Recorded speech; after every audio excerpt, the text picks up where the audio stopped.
Tucker is now in the bush. Get in the bush. Real nasty round, and then it doesn't matter if you hide behind a car or not. It's going to zip right on through telephone poles and everything. He's in his bush condo.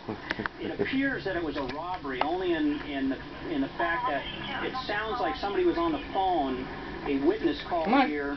One of the deputies answered it just after we got here and said that she was talking on the phone to somebody and heard someone in the background hollering, "Where's the money? Back in the bush. Floor," and that kind of, in the bush.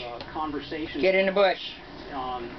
With the fact that one of the kids that was one of the victims here said that the people had a bag in their back pocket, it appears to be gang related. We can't really confirm that, but it's got all the gang signs to it, and that they're armed with AK-47s. We had a gang-related shooting where an officer, two officers from Linwood Station just about 2 weeks ago had a vehicle disabled where the suspect had come up and fired at him with an AK-47. So get in the bush.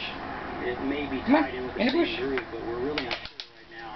Get in the bush. And again, this one kid said the guys are the same ones that hang out over there and have the red rags and the whole thing. So I think we'll come up with somebody that knows a little more than what they're seeing right now.